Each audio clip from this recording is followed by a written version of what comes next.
Good morning all. In earlier session of salary, I have completed with the retirement benefits, and today I will complete with the allowances. So different types of allowances are given to the employees by the employers. Generally allowances are given to meet some particular requirements such as house rent, expenditure on uniform, conveyance, etc. Here it is the table of allowances in which I have classified the allowance in two parts.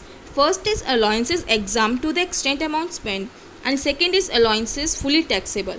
So first is the conveyance allowance for official purpose, uniform allowance, research and development allowance, helper allowance, daily allowance, tour or travelling allowance, dearness allowance, city compensatory allowance, medical allowance, telephone allowance, allowances for gas, electricity and water, non-practicing allowance, overtime allowances, servant allowance, pet allowance, tiffin allowance, warden allowance, deputation allowance. As आपकी syllabus में और भी allowances cover हैं, although मैंने कुछ allowances ही लिए हैं, मतलब वो एग्ज़ाम पर्पस से उतने इम्पॉर्टेंट नहीं है, बट हाँ जब जितने भी आपके एग्ज़ाम पर्पस से इम्पॉर्टेंट हैं फॉर CMA इंटर वो मैंने ऑलमोस्ट सारे कवर किए हैं. And here is the partial taxable with fixed limit. तो मैंने इसमें जो आपके जितने भी मैंने इसमें अलाउंसेस कवर किए हैं वो एग्ज़ाम्स के लिए इम्पॉर्टेंट है. Although they are many such allowances are there in your book, but I've covered the allowances which are important for the exam perspective. Okay, so you should read the ICMA study mat 2 for reference of other allowances. Okay, so here is the partially taxable with fixed limit. So what is the exemption in transport allowance? It is exempt up to the rupees 32 per month, but if it is given to blind and handicapped person. Okay, second is children education allowance, which is exempt up to rupees 100 per month per child up to maximum of 2 children. Third is children hostel allowance, which is exempt up to rupees 300 per month subject to maximum of 2 children. Transport allowance rupees 10,000 per month or 70% of such allowance, whichever is less is exempt. Okay, 10,000 per month or 70% of such allowance, whichever is less is exempt. So the transport allowance first is case of blind, handicap, and these are different. Okay, both are different type of allowance. Okay, although it is transport allowance, but both are different. First is for blind, handicapped person, and second is different from that. Okay, so refer your ICMA study mat while reading this provisions. Underground allowance exempt up to rupees 800 per month, tribal area allowance up to rupees 200 per month. Okay, these are the partially exempted allowances, and here is the list of the which are the allowances that are fully taxable. There is no exemption in following allowances, they are fully taxable. Okay,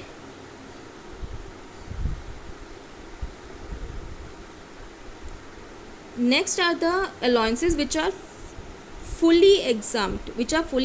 So I have covered the three categorization. First till allowances exempt to the extent amount spent. These are the जितना आप spend करेंगे उस हिसाब से आपको allowances का exemption मिलेगा. And here is the list where the allowance is fully taxable. And here is the list where the partially taxable means partial amount will be exempt. And now here is the list which is fully exempt allowances.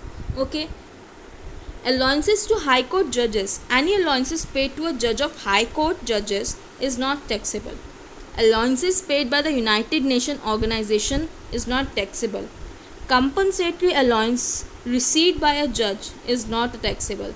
Sanctuary allowance granted to high court or Supreme Court judges, it is not taxable. Allowances granted to government employees outside India, and it is not taxable. So this will complete with your first, second, third and fourth types of allowances. Although it is a single concept, but I've classified into 4 subparts.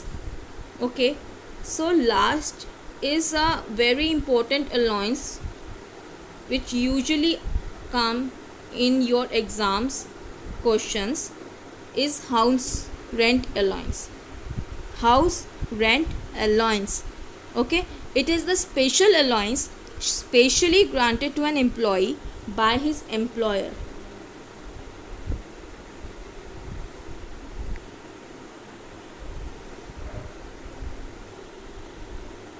Okay, it is a special allowance specially granted to an employee by his employer towards the payment of rent for residence of the employee. An HRA granted to an employee is exempt to the extent of the following. ठीक है, there are two categorization in case of exemption in case of house rent allowance. First, you have to classify whether it is a metro cities or whether there is a other cities. If there are metro cities, then the exemption limits are little bit different. One exemption limit is different, and in this one point is also different in case of this. ठीक है, तो HRA granted to an employee is exempt to the extent of the following. ठीक है, in case of metro cities, HRA actually received for the relevant period, rent paid minus 10% of salary for relevant period, 50% of salary for the relevant period. Okay, but in case of other cities, HRA actually received for the relevant period, rent paid minus 10% of salary for relevant period, 40% of salary for the relevant period. So whichever is lower will be used for exemption from the actual HRA received. ठीक है, तो इतना आपको exemption मिल जाएगा and rest will be taxable. Okay, so what is the definition of salary in this case? The basic salary plus DA in terms plus commission percentage turnover. I have already said in most of the cases your definition of salary for computation purpose is the basic plus DA in terms plus commission.